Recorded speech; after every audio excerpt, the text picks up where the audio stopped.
Sir इसके अंदर पहले पिछले मतलब क्या ना प्रीवियस ईयर के अंदर वही पूछा गया, वो स्टेट पॉलिसी, डीपीएसपी। हाँ, डीपीएसपी तो आप पीछे से भी कर ले रहे हैं, जो पॉलिटिकल के पेपर में आपने किया ही है, directive principle of state policy. Sir उसके अंदर ये पूछा गया, मतलब डिफरेंस भी पूछा गया कि फ्रीडम, वो क्या ना, फंडामेंटल राइट्स भी है क्या ना उसके अंदर, मतलब कंपेयर कर रहा दोनों को। हाँ, फंडामेंटल राइट्स और डीपीएसपी को कंपेयर कर रहा होगा ना। ये सर। हम्म। अब ये जो क्वेश्चन है हमारा, क्वेश्चन नंबर 12 है, what proclaims the charter of United nation about the human right. तो ह्यूमन राइट चार्टर एक आया था हमारा, जिसके अंदर बहुत सारे ह्यूमन राइट्स के बारे में बताया गया। तो इसका क्या इन्फ्लुएंस पड़ा, ये जब डिक्लेयर किया यूएनओ ने, कब डिक्लेयर किया था, यूडीएचआर के अंदर ही डिक्लेयर कर दिया था ये।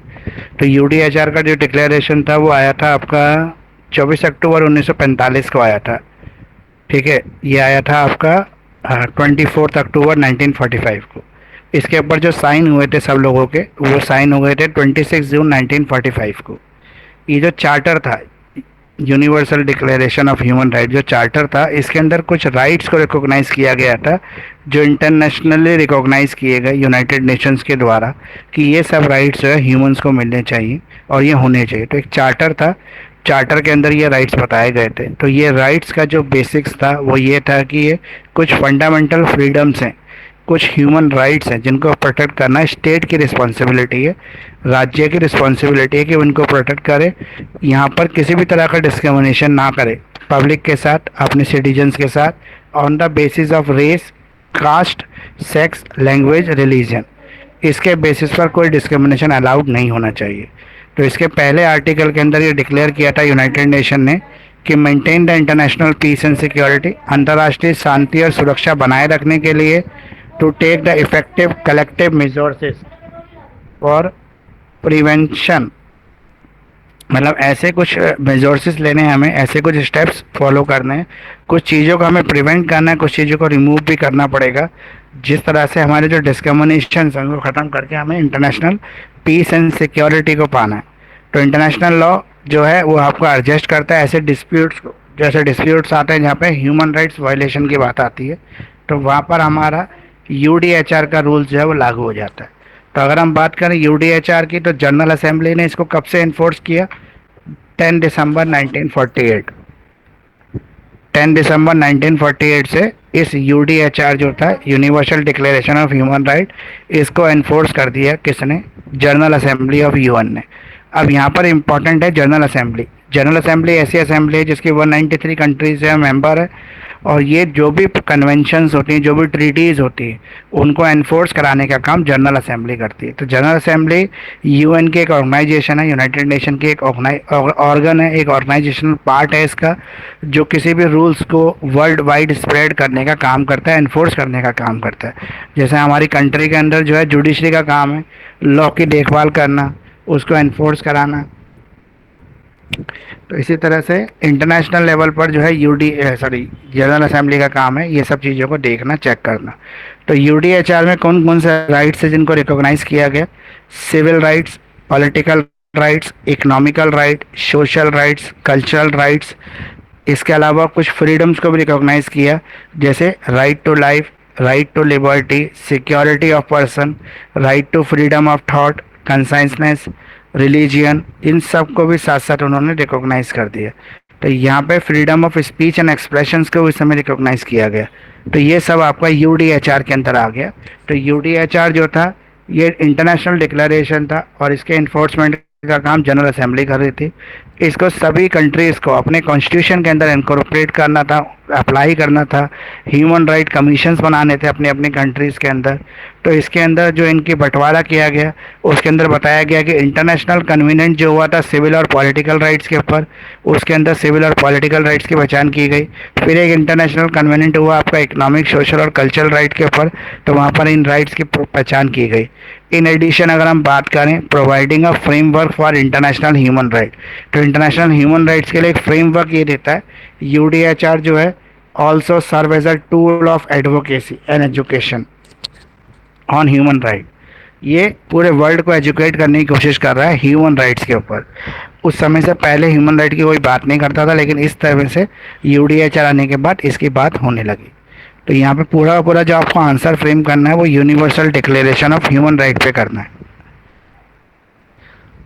अगला क्वेश्चन है आपका पब्लिक इंटरेस्ट लिटिगेशन। ये एग्जाम के पॉइंट ऑफ व्यू से इंपॉर्टेंट भी है।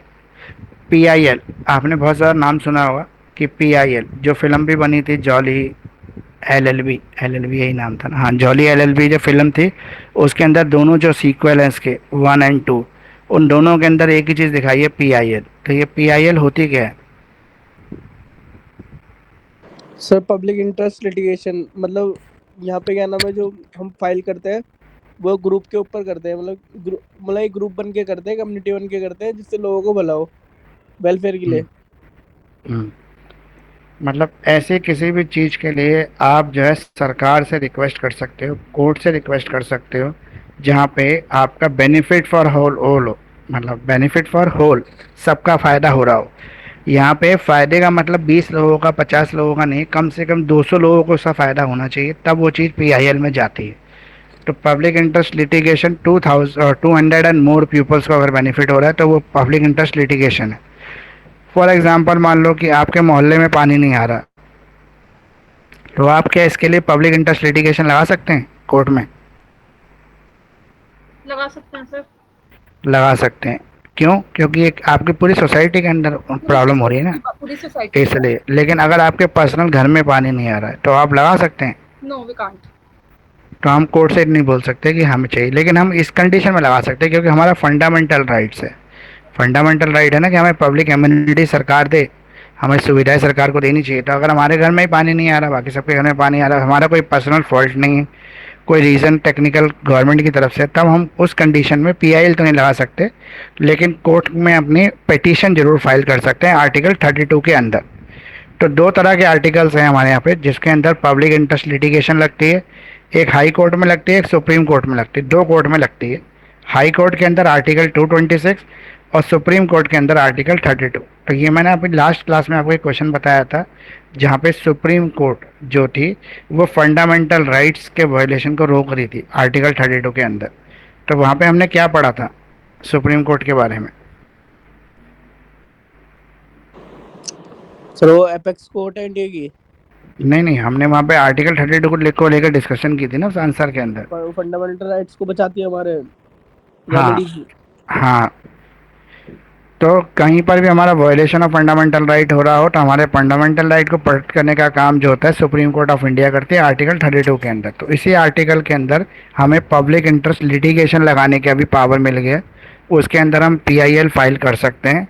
गवर्नमेंट जो है हमारी, जो सुप्रीम कोर्ट है हमारा, वो अथॉरिटी जो है हमें अलाउ करती है कि आप इस सेक्शन के अंदर जहाँ पे कम्युनिटी एज ए होल की प्रॉब्लम की बात हो वहाँ पे आप लगा सकते हैं। अब पीआईएल के जो मुद्दे होते हैं वो पोल्यूशन हो सकता है, पॉपुलेशन हो सकता है, टेररिज्म हो सकता है, रोड सेफ्टी हो सकता है, कंस्ट्रक्शन हजार्ड्स हो सकता है, या कोई और ऐसी चीज़ जो पब्लिक के इंटरेस्ट की हो, जहाँ पे बात पब्लिक इंटरेस्ट की हो रही हो, तो वहाँ पर आप पीआईएल फाइल कर सकते हैं। अब दो पीआईएल के लिए मैंने दो आपको आर्टिकल बता दिए, ये आपको एग्ज़ाम में भी लिखने पड़ेंगे। हाई कोर्ट में अगर फाइल कर रहे हैं तो आर्टिकल 226, सुप्रीम कोर्ट में अगर फाइल कर रहे हैं तो आर्टिकल 32। इन्हीं के अंदर जनहित याचिकाएं जो है वो सुनी जाती हैं और किसी सेक्शन के अंदर आपकी जनहित याचिका नहीं सुनी जा सकती। अब अगर हम थोड़ा सा मुद्दा फिल्म का ले लें, जो हमने फिल्म देखी जॉली एलएलबी 1 और 2, उन दोनों फिल्मों में किस किस मुद्दे पर पीआईएल फाइल की गई थी? अभी मुझे लगता है सारे लोगों ने देखी नहीं है फिल्म, देखी है आप लोगों ने? सर अब्दुल कादरी के ऊपर मर्डर केस था वो तो, अब्दुल कादरी। ये आप बात कर रहे हैं 2 की? हाँ शायद सर 2 होगी। हाँ सर 2 2 थी की? वो। 2 की, हाँ 2 की तो बात कर रहे हैं। और 1 में क्या मुद्दा था? सर वो नहीं देखी फिर। देखो 2 वाली में तो अक्षय कुमार था ना, तो अक्षय कुमार इस मुद्दे पर पीआईएल क्यों लगा पाया, मेरा बस ये आपको समझाने का मुद्दा है। यहाँ पे पुलिस के ऊपर एक सीरियस एलिगेशन लग रहा है कि पुलिस ने फेक एनकाउंटर फाइल किया एक बेचारे निर्दोष व्यक्ति को जो टेररिस्ट नहीं है, उसको टेररिस्ट बना के मार दिया। तो इससे 100 200 500 1000 लोग कैसे इफेक्टेड हो गए जो इसमें पीआईएल कोर्ट ने सुन ली। सर फिर तो सर एग्जांपल तो ओ माय गॉड मूवी का लेना चाहिए, क्योंकि उसके अंदर वो इंश्योरेंस कंपनी के ऊपर वो करते हैं ना, फाइल हाँ हाँ। वो करते हैं। भी है। हाँ ओ माय गॉड भी सर एग्जांपल है पीआईएल का। उसके लेकिन अंदर क्या मैं जो नाम। आपको पूछ रहा हूँ वो अच्छा ये पूछना चाह रहा हूँ कि इस फिल्म के अंदर पीआईएल क्यों बताया गया है क्योंकि सर अब्दुल कई। कादिर के मुद्दे को, जबकि अब्दुल कासिम होता है वो उसको कादिर बना के शूट आउट में मार देते हैं। तो ये तो 100-200 लोगों से जुड़ा मुद्दा कहाँ से हो गया, तो इसमें पीआईएल कैसे सुन ली कोर्ट ने। बट सर सर अब वो तो उससे सोशल वेलफेयर के लिए था ना सर। ये बाकी मैं बताता हूँ जैसे किसी आपको। को ब्लेम किया जा सकता था ऐसे आगे भी। हाँ मतलब इससे पता लगता है कि जो हमारे जितने ऐसे मुद्दे होते हैं, अब दो तरह के केस कोर्ट में फाइल होते हैं, एक party to party, mister Ram versus mister Manohar, और एक होता है mister Ram versus state of Delhi, state of UP, state of Maharashtra. इन दोनों केस में फ़र्क क्या है। एक सर स्टेट के अगेंस्ट है और एक पर्सन टू पर्सन है। तो पर्सन टू पर्सन आपका सिविल मैटर हो गया, प्रॉपर्टी से जुड़ा मुद्दा, पैसे से जुड़ा कोई झगड़ा, तो ये सिविल मैटर हो गया। और स्टेट से वाला जो है उसमें आपका क्रिमिनल आ रहा है, क्रिमिनल केस आ रहा है। ये बोला जाता है कि अगर आपने किसी का मर्डर किया तो क्राइम अगेंस्ट स्टेट कर दिया। क्राइम अगेंस्ट स्टेट का मतलब ये है कि भाई आज आपने एक का मर्डर किया, अगर उसको सजा नहीं देंगे तो सब मर्डर करने लग जाएंगे ना। तो इसे स्टेट इसके अगेंस्ट कार्रवाई करेगा। वहाँ पे पेटिशनर, वहाँ पे डिफेंडर जो है, डिफेंडर, सॉरी डिफेंडर, हाँ डिफेंडर नहीं पेटिशनर। पेटिशनर कौन है, वो स्टेट है। स्टेट केस फाइल कर रही है मिस्टर राम के ऊपर, भाई तूने मर्डर किया है, क्यों किया ऐसा मर्डर। अगर उसको सजा नहीं दिलवाएंगे तो आगे और भी लोग मर्डर करने के लिए प्रोवोक हो जाएंगे, प्रोवोकेशन मिलेगा लोगों को। इसीलिए इस केस में कोर्ट ने पीआईएल सुन ली थी, क्योंकि अगर किसी का मर्डर पुलिस ने कर दिया है तो पुलिस के इस मर्डर से दूसरे और पुलिस वाले भी प्रवोक होंगे, वो भी और सिटीजन्स का मर्डर करने लगेंगे अपनी प्रमोशन के मुद्दे को लेकर। क्योंकि फिल्म में यही दिखाया है कि सिर्फ एक प्रमोशन की वजह से वो उसका मर्डर कर देते हैं। अब्दुल कासिम को अब्दुल कादिर बना के मर्डर कर देता है और अब्दुल कादिर से पैसे लेके उसको भगा देता है 50 लाख। तो यहाँ पे सोसाइटी के अगेंस्ट क्राइम हो रहा है, तो पूरी सोसाइटी का नुकसान हो रहा है। तो आपको ये समझना पड़ेगा कि जो पीआईएल है उन मुद्दों पर सुनी जाती है जिन मुद्दों के ऊपर आपका पब्लिक का इफेक्ट होता है, पब्लिक का नुकसान होता है, उन मुद्दों पर पीआईएल फाइल हो सकती है। अब पीआईएल फाइल करने के लिए दो आर्टिकल हैं जो मैंने आपको बताया।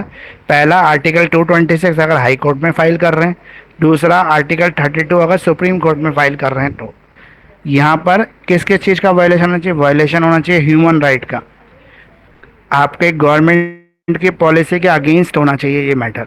म्यूनिसिपल अथॉरिटी कोई भी नया पब्लिक रूल्स लेके आ रही है, कोई टैक्स बढ़ा रही है, उस टैक्स से सबको नुकसान हो रहा है, तो ऐसे टैक्स के अगेंस्ट पीआईएल फाइल आप कर सकते हो कोर्ट के अंदर।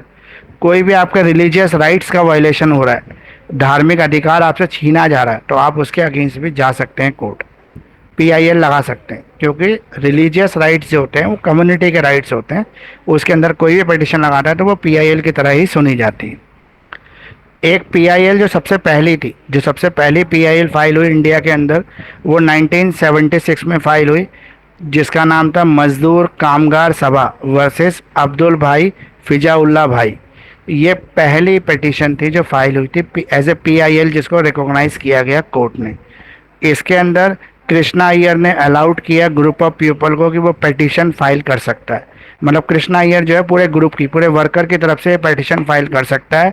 Right of members were violated, Krishna Iyer held either one individual or the group of individual together can come to the court. तो कोर्ट ने बोला कि कृष्णा अय्यर खुद भी आके प्रेजेंट हो सकता है पूरे ग्रुप की तरफ से, और पूरा ग्रुप चाहे तो वो भी आ सकता है कोर्ट।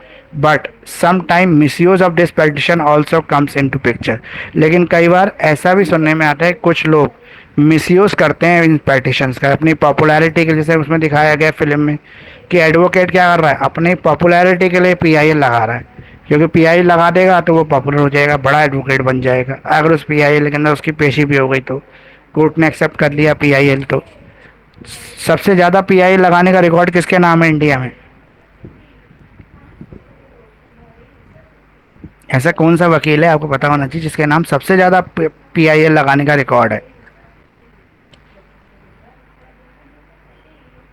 एमसी मेहता का नाम सुना है आपने? एमसी मेहता, हाँ सर सुना है। एमसी मेहता के नाम पर ये रिकॉर्ड है कि सबसे ज़्यादा पीआईएल उन्होंने लगाई है इंडिया के अंदर। बहुत सारी पीआईएल लगा रखी अभी हैं। जो आप केस बता रहे थे वो केस एक बार दोबारा बता दीजिए। वो केस में कुछ भी नहीं था, एक मजदूर कामगार सभा थी जिसको प्रॉब्लम थी कुछ वो अपनी कंपनी के जो मालिक थे अब्दुल भाई फिजिउल्लाह भाई के खिलाफ कंप्लेंट करना चाहते थे। तो सारे वर्कर अलग अलग पिटिशन देने कोर्ट आना चाहते थे, लेकिन कोर्ट ने उनको ये इजाज़त दे दी कि आप सबकी तरफ से एक पिटिशन लेके आ सकते हैं जिनको हम एज ए ग्रुप सुन लेंगे।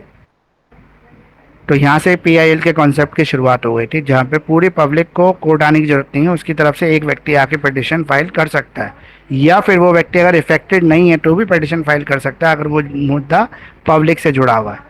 जैसे ओलियम गैस लीक का केस हुआ था दिल्ली के अंदर, उसके अंदर एमसी मेहता ने पीआईएल फाइल की, जबकि एमसी मेहता उसका दूर दूर तक पार्ट भी नहीं है। फिर भी सबसे ज़्यादा फेमस केस है इनका दिल्ली पोल्यूशन वाला। 2-3 साल पहले 2020 से पहले की बात है, जब दिल्ली पूरे अंधेरे में ढक गई थी दिवाली के बाद, मतलब दिन में भी अंधेरा लग रहा था, तो इन्होंने जाके कोर्ट में पीआईएल फाइल कर दी दिल्ली गवर्नमेंट और सेंट्रल गवर्नमेंट के अगेंस्ट कि हमारा जीवन जीने का अधिकार छीना जा रहा है, राइट टू लाइफ हमारा छीना जा रहा है, हमें साफ हवा चाहिए। अब गवर्नमेंट कहाँ से लाएगी, कैसे देगी, ये गवर्नमेंट को पता होना चाहिए, हमें क्या पता, हमें तो अपना राइट टू लाइफ दो। तो इस पीआईएल को सुना कोर्ट ने, और ये काफ़ी फेमस पीआईएल थी जो हर अखबार की सुर्खियाँ बनी थी। तो एमसी मेहता ने सबसे ज़्यादा पीआईएल फाइल की, कोई भी ऐसी चीज़ इन्होंने छोड़ी नहीं जहाँ पे इन्होंने पीआईएल फाइल की हो। अब पीआईएल कब फाइल कर सकते हैं, तो अगर हम पीआईएल फाइल करने की बात करें तो जहाँ पर भी मुद्दा पब्लिक से जुड़ा हो, पब्लिक इंटरेस्ट से जुड़ा हो, कम्युनिटी एज ए होल से जुड़ा हो, वहाँ पर हम पीआईएल फाइल करने की पावर रखते हैं। जैसे एयर पोल्यूशन का मुद्दा हो या किसी और का जहाँ पे कम्युनिटी इफेक्टेड हो रही हो वहाँ पर। अच्छा, इसके अलावा है यहाँ पे, अगर मान लो कि आपके यहाँ पे स्ट्रीट लाइट नहीं है, इनकन्वीनियंस हो रहा है कम्युनिटर को गली क्रॉस करने में, स्ट्रीट लाइट नहीं है, रोड पे लाइट नहीं है, तो वहाँ पर भी आप फाइल कर सकते हैं पीआईएल। मान लो कोई बैंक्वेट हॉल है, बहुत तेज़ म्यूज़िक बजाता है और रोज़ ही उसके यहाँ पे कोई ना कोई पार्टी होती है, जैसे पड़ोसी सफ़र कर रहे हैं नॉइज़ पोल्यूशन से, तो वो क्या कर सकते हैं, पीआईएल फाइल कर सकते हैं उस बैंक्वेट हॉल के against. Where some construction company, कोई कंस्ट्रक्शन कंपनी ट्रीज को कट कर रही है, जैसे इन्वायरमेंट पोल्यूशन हो सकता है। जैसे एमसी मेहता की एक और फेमस है, दिल्ली मेट्रो के अगेंस्ट उन्होंने फाइल की थी, मेट्रो अपने थर्ड फेज के लिए बहुत सारे पेड़ काट रही थी, तो एमसी मेहता ने मेट्रो के अगेंस्ट जो है पीआईएल फाइल कर दी।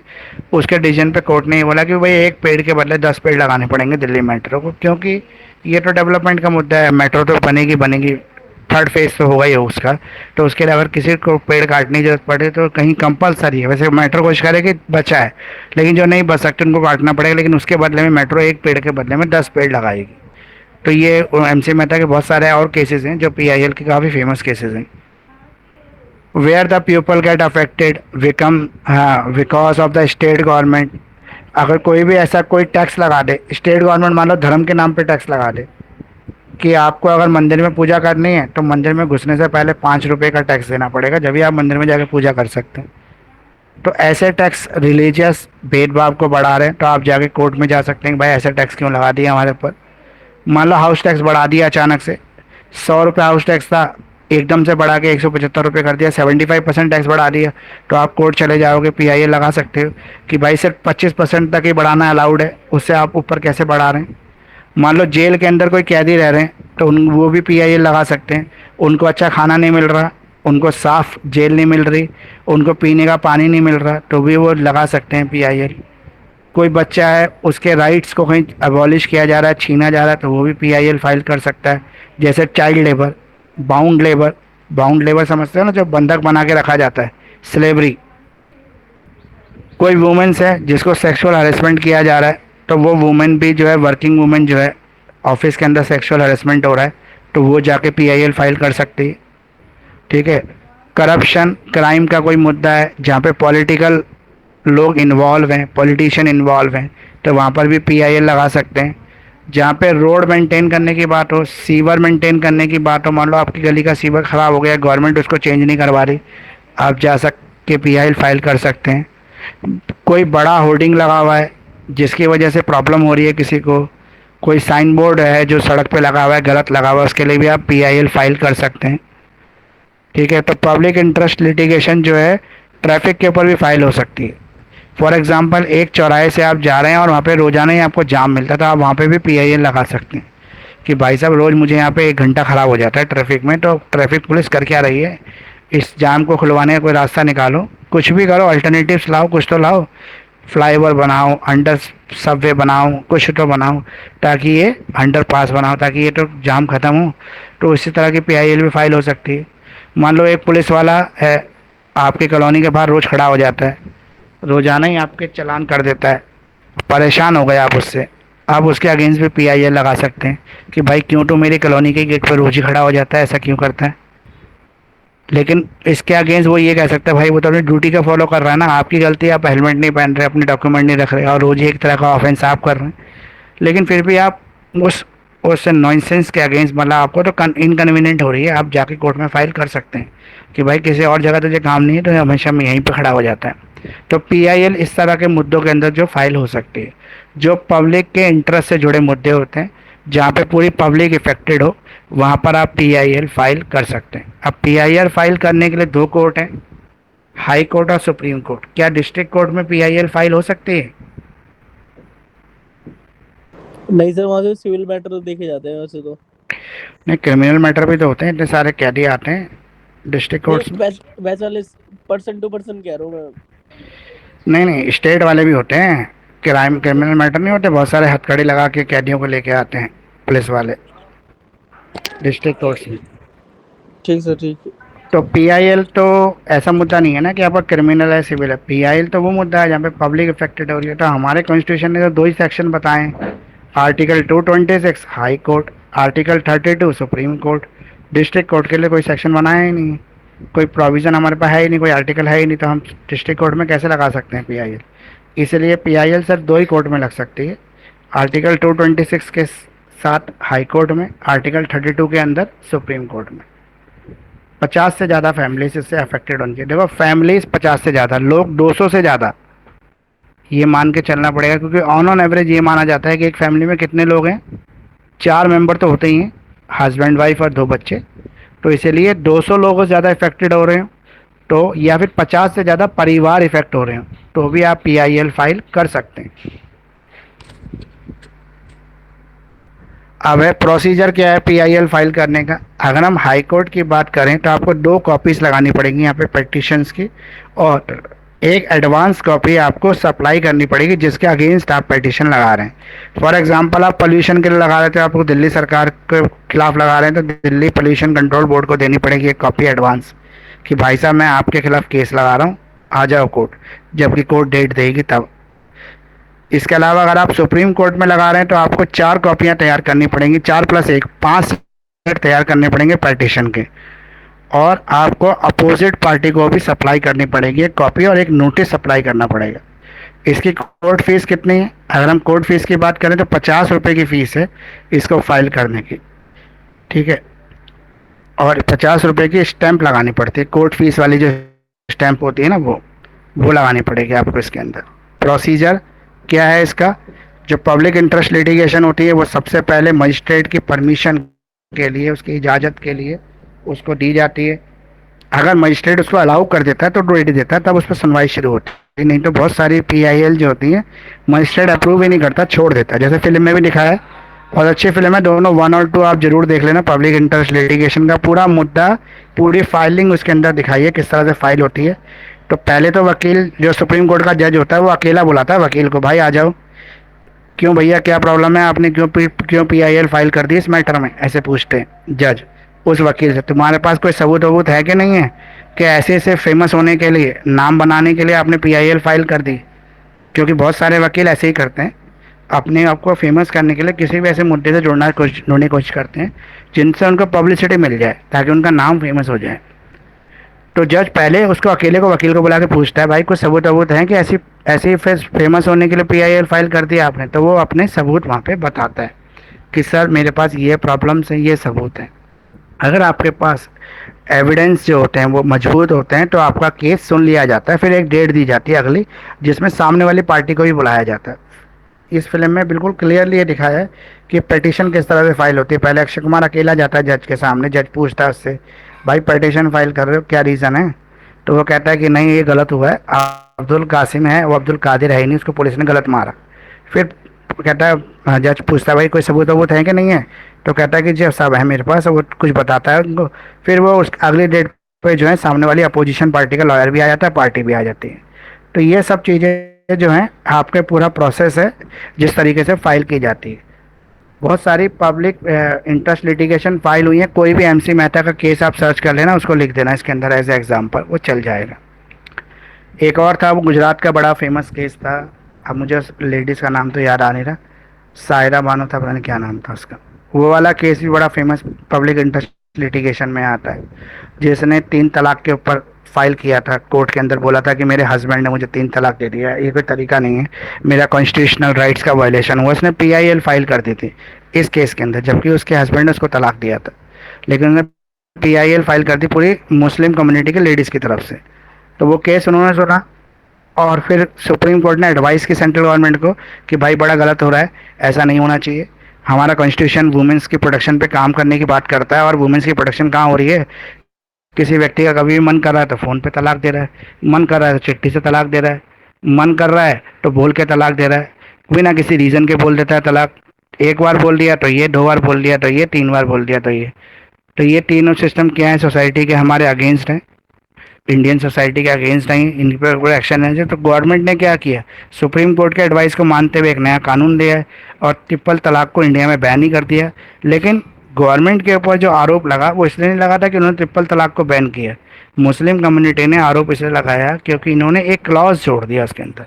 वो क्लॉज सिर्फ इतना सा ही है कि कोई भी मुस्लिम मैन अगर इस तरह का ट्रिपल तलाक अपनी वाइफ को देता है तो उसको सज़ा हो जाएगी बिना किसी सुनवाई के, मतलब उसको सुना नहीं जाएगा। बस वाइफ अगर ये कंप्लेंट करते भाई इसने मुझे 3 बार तलाक तलाक तलाक बोल दिया है, तो उसको उठा के जेल में डाल देंगे, बाद में सुनेंगे तेरे को पहले 6 महीने जेल में पड़ा रहने दे। तो यहाँ पर जो था ये गवर्नमेंट के ऊपर एलिगेशन लगा है, गवर्नमेंट ने इसलिए किया है क्योंकि वो मुस्लिम विरोधी सरकार है, वो हिंदूवादी सरकार है, ऐसा आरोप लग गया गवर्नमेंट के ऊपर। लेकिन गवर्नमेंट ने अपना पक्ष इसमें ये दिया कि भाई हम ऐसा सख्त नियम नहीं बनाएंगे तो कौन हमारे लॉ को फॉलो करेगा। लोग क्या करेंगे, 800 तलाक दे देते हैं, बाद में केस लड़ते रहेंगे कोर्ट में, बाद में देखा जाएगा कोर्ट में क्या होगा। और बहुत सारे हमारी कोर्ट में पहले ही केस पेंडिंग है, कई करोड़ों केस पेंडिंग है। तो इस वजह से इस मुद्दे को हवा दी गई एक कम्युनिटी के पर। अब पीआईएल के टाइप कौन कौन से हो सकते हैं जिसके अंदर पीआईएल आप फाइल कर सकते हैं। इन्वायरमेंटल पीआईएल, जहाँ पे आपके इन्वायरमेंट का नुकसान हो रहा हो। सोशो इकोनॉमिक, जहाँ पर आपका अनएम्प्लॉयमेंट, पॉवर्टी, इनइक्वालिटी ऐसा कोई मुद्दा आ जाए। ह्यूमन राइट, ह्यूमन राइट का मुद्दा होता है जहाँ पे आपके ह्यूमन राइट्स का वायलेशन हो रहा है, जैसे पुलिस ब्रुचुअलिटी कर रही है, अत्याचार कर रही है, आपको डंडे मार रही है बिना मतलब के। जैसे अभी बिहार में हुआ ना, एक बीजेपी पार्टी के लोग प्रोटेस्ट कर रहे थे, पुलिस ने इतने तेज डंडे मारे कि बेचारे का सर फट गया, आदमी मर गया। तो पुलिस को इस तरह डंडे मारने का अधिकार थोड़ी ना है, वो दिखाया भी है वीडियो में कि वो भाई इतनी खुंदक में मार रहा है और वो ये नहीं देख रहा कि वो तो निहत्थे लोग हैं सामने, बस वो मारे जा रहा है, कहीं भी लग रहा है उसको कोई मतलब नहीं। कस्टोडियल डेथ, पुलिस की कस्टडी में किसी की डेथ हो जाए, आर्मी कस्टडी में किसी की डेथ हो जाए तो आप पीआईए लगा सकते हैं। कोई भी ऐसा टॉर्चर का मुद्दा आ जाए तो आप पीआईए लगा सकते हैं। करप्शन की पीआईएल, कोई भी मुद्दा करप्शन का हो, किसी भी ऑफिसर के ऊपर बहुत सीरियस एलिगेशन लग जाए या सरकार के ऊपर ही एलिगेशन लग जाए कि सरकार जो है वो करप्शन को बढ़ा रही है, तो आप तुरंत जाके कोर्ट में पीआईएल फाइल कर दो। एडवोकेट जो होते हैं वो तो पीआईएल, कुछ एडवोकेट होते हैं जो पीआईएल फाइल करने के मौके ढूंढते ही रहते हैं कि उनको कोई पीआईएल फाइल करने का मौका मिले ताकि वो भी फेमस हो जाए। पीआईएल का इम्पैक्ट क्या पड़ता है सोसाइटी के ऊपर, सोसाइटी के राइट्स की प्रोटेक्शन होती है, सोसाइटीज़ के राइट्स का वायलेशन रुकता है पीआईएल फाइल करने से। तो कंक्लूजन में हम कह सकते हैं कि अच्छा कॉन्सेप्ट है और पीआईएल जो है वो फाइल होनी चाहिए पब्लिक इंटरेस्ट के अंदर। तो ये कंप्लीट हो गया आपका पीआईएल वाला क्वेश्चन। सर ये कितने नंबर में आता है? ये अभी तक वही आएगा आपका 20 मार्क्स में। 20 में आएगा ये? हम्म, ठीक सर। तो इसके अंदर तो मैटर चांसेस है आने की, ये तो सर अच्छे से समझ में भी आ गया, ये तो लग रहा है कि अगर आ गया तो अटेम्प्ट हो जाएगा तो 20। हाँ मतलब चांसेस तो हैं इसके आने के, ऐसे बात नहीं। पीआईएल के मुद्दे पे तो आपको कंटेंट भी बहुत सारा है ना लिखने के लिए, आप कुछ भी लिख सकते हैं इसके अंदर तो। जी जी हाँ जी, लिख सकते हो, एक्सटेंड किया जा सकता है। अब अगला क्वेश्चन है हमारा, discuss the provisions of human rights in Indian constitution. Indian constitution में किस तरह से हमने ह्यूमन राइट्स के प्रोविजंस को अडॉप्ट किया। जैसे मैंने आपको बार बार बताया है कि हमारे कॉन्स्टिट्यूशन जब बन रहा था तभी यूडीएचआर डिक्लेरेशन हो गया, 1948 के अंदर ये डिक्लेरेशन हुआ और 1945 में यूडीएचआर के अंदर कन्वेंशन होकर सेट हो गया कि क्या क्या चीज़ें आनी है। और इसका डिक्लेयर होते होते 2-3 साल लग गए फ्रेम होते होते, और उनको सबको बना के 48 में डिक्लेयर कर दिया। हमारा कॉन्स्टिट्यूशन जब भी बन ही रहा था, तो हमारे कॉन्स्टिट्यूशन मेकर के ऊपर भी प्रेशर था कि भैया नेशनल ह्यूमन राइट कमीशन बनाना है, भैया स्टेट ह्यूमन राइट कमीशन बनाना है। तो हमारे कॉन्स्टिट्यूशन वालों ने बोला कि भाई साहब हमें तो बनाने की जरूरत नहीं है, हम तो कॉन्स्टिट्यूशन नया बना रहे हैं, हम इसका प्रोविज़न ही अडॉप्ट कर लेते हैं एज ए फंडामेंटल राइट। आपने जितने भी यूनिवर्सल डिक्लेरेशन किए हैं वो 10-12 राइट्स से तो हैं ह्यूमंस के, उन 10-12 राइट्स को हम लोग as a fundamental rights adopt कर लेते हैं अपने कॉन्स्टिट्यूशन के अंदर। तो अलग से हमें इस लफड़े में पड़ने की जरूरत ही नहीं पड़ेगी कि अलग से हमें एक और बॉडी बनानी है नेशनल ह्यूमन राइट। पहले हमारा बजट कम था, 1700 कुछ करोड़ रुपए का हमारा बजट था, जो पूरे देश को जलाने के लिए नाकाफ़ी था, क्योंकि पहली बार हम सरकार संभाल रहे थे। ब्रिटिशर्स ने जो थोड़ा बहुत हमें फ़ंड दे दिया था, बस वही फ़ंड था हमारे पास, हमें पता भी नहीं था पैसा कहाँ से आएगा कैसे आएगा। इसलिए हमें फ़ंड्स की क्राइसिस की वजह से हमने बोला कि गवर्नमेंट के ऊपर अलग से मिनिस्ट्री का वजन क्यों बढ़ाएं, तो हम इसको अडॉप्ट ही कर लेते हैं। क्योंकि जब हमें ये करना ही है काम, तो सीधी उंगली से मतलब सीधे तरीके से क्यों ना पकड़ें, घुमा फिरा के क्यों पकड़े, तो इसलिए हमने सीधा ही पकड़ लिया और अपने कॉन्स्टिट्यूशन के अंदर प्रोविजंस बना दिए फंडामेंटल राइट्स, और 10-12 फंडामेंटल राइट अनाउंस कर दी। अब हमारे जो प्रेम्बल था, प्रेम्बल में भी हमने कुछ वर्ड शामिल कर लिए, जैसे sovereign, socialist, secular, democratic, Republic.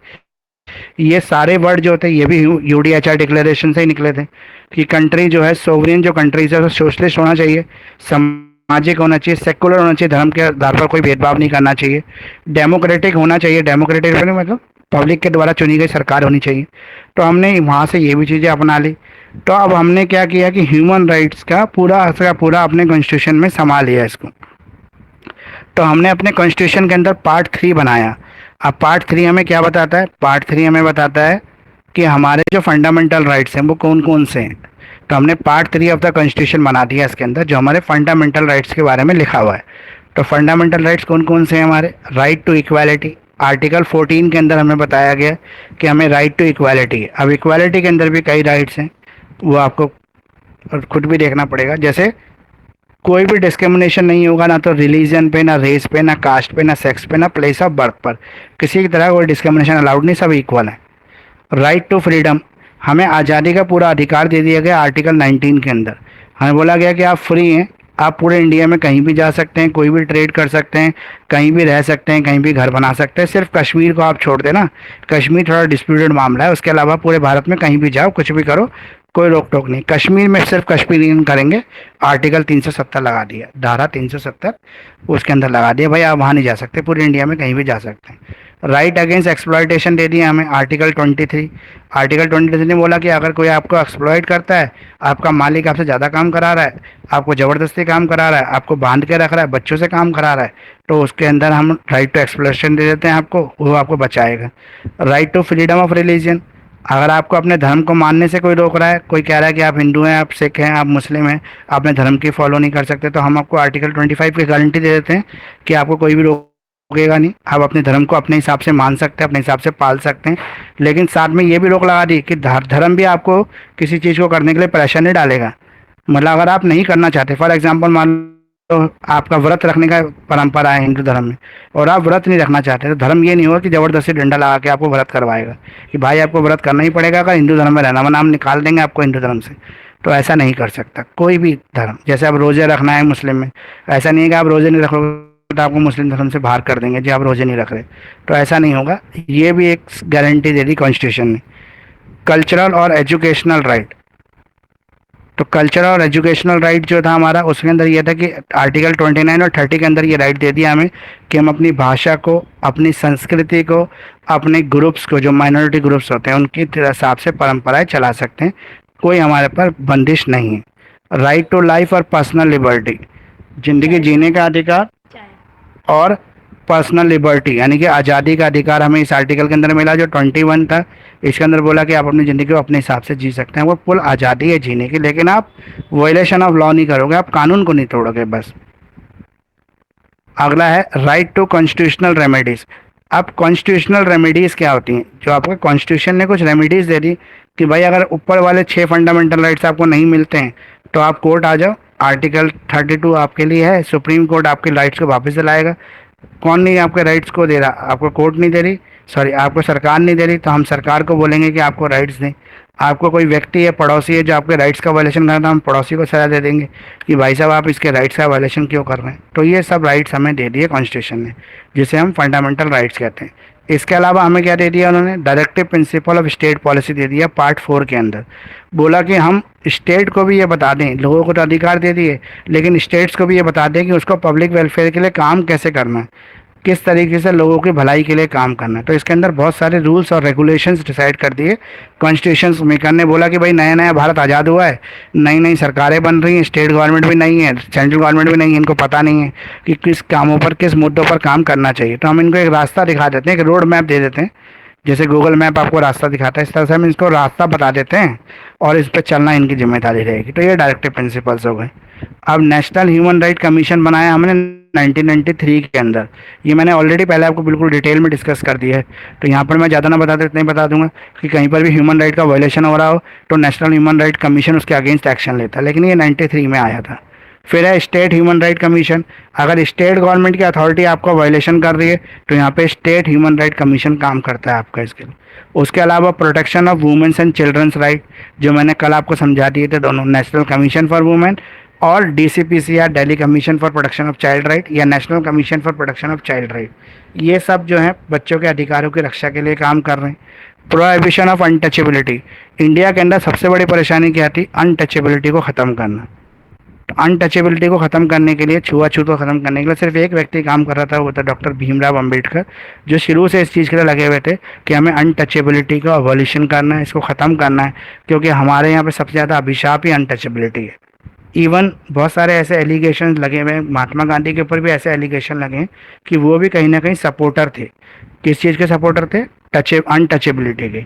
क्योंकि एक बार उन्होंने स्टेटमेंट दी थी कानपुर के अंदर कि हमें भंगियों की भी ज़रूरत है, क्योंकि उनको पूरा ज्ञान है कि टॉयलेट कैसे साफ़ हो सकता है, एक टॉयलेट की बदबू को कैसे मिटाया जा सकता है। अगर हम उसकी कम्युनिटी को ख़त्म कर देंगे तो हमारे फिर ये जो टॉयलेट की बदबू है वो हमें सहनी पड़ जाएगी।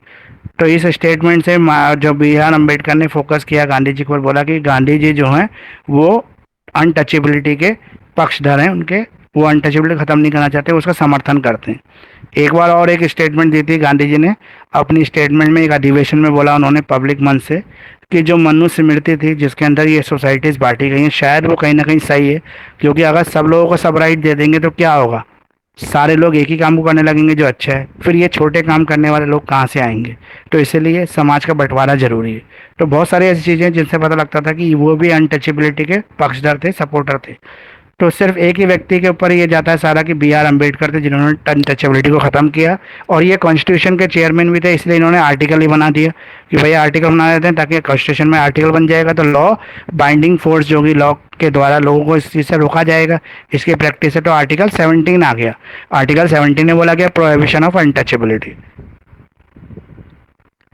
रिजर्वेशन, रिजर्वेशन क्या है, the constitution also provide for the reservation of the sets in educational institution and the government job people belonging in the certain disadvantaged group। तो रिजर्वेशन का जो फार्मूला था वो बैकवर्ड क्लासेस के लिए, शेड्यूल कास्ट के लिए, शेड्यूल ट्राइब के लिए B.R. अम्बेडकर का था कि 3000 साल तक कुछ लोगों ने जो है कुछ चीज़ों को कंट्रोल में रखा अपने। कैसे कंट्रोल में रखा, जैसे फॉर एग्जांपल अगर पढ़ने का अधिकार हम बात करें तो 3000 साल तक सिर्फ पढ़ने का अधिकार किसके पास था, सिर्फ अधिकार था सिर्फ ब्राह्मणों के पास, पंडितों के पास, और जिनकी पॉपुलेशन समाज में कितनी थी, सिर्फ 10% आबादी ब्राह्मणों की थी। फिर अगर हम बात करें दूसरा रिजर्वेशन तो पहले से चला आ रहा था, वो था आपका व्यापार करने का रिजर्वेशन। तो व्यापार करने का राइट किसके पास था, सिर्फ था बनियों के पास, यानी कि जो बनिए परिवार हैं सिर्फ वही व्यापार कर सकते थे। वो समाज के कितने परसेंट थे, वो अगर एक अनुमान लगाया जाए तो 8 से 10% ही थे।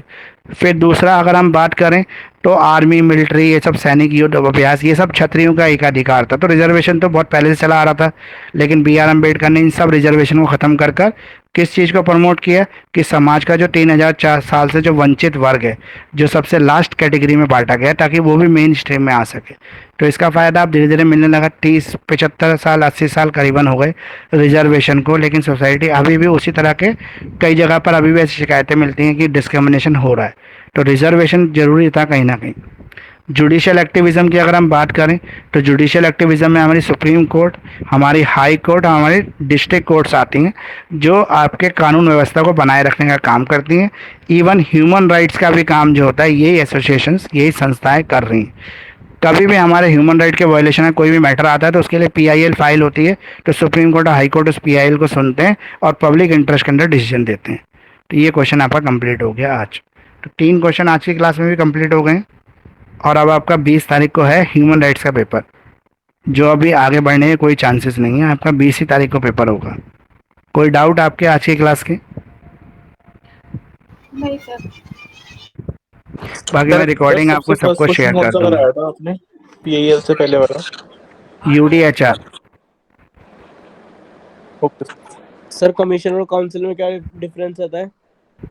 कमीशन और काउंसिल में देखो, काउंसिल क्या होती है? काउंसलर्स होते हैं जो सलाहकार समिति होती है सरकार की, और कमीशन एक आयोग होता है जो किसी पर्टिकुलर काम के मतलब किसी एक मुद्दे के ऊपर गठन किया जाता है। वो एक मुद्दे की सर्च करता है, रिसर्च करता है, उसके कॉजेज ढूंढ के निकालता है, क्या रीज़न, क्या कारण है, वो कमीशन है। कमीशन मुद्दे पे बनाया जाता है। और काउंसलर्स जो होते हैं, काउंसिल जो होती है, वो सलाहकार समिति होती है जो सरकार के डेवलपमेंट के लिए सलाह देती है गवर्नमेंट को। ठीक है, ओके सर। ओके जी। तो इसकी रिकॉर्डिंग अपलोड हो जाएगी, आपको मिल जाएगी सबको यूट्यूब पे।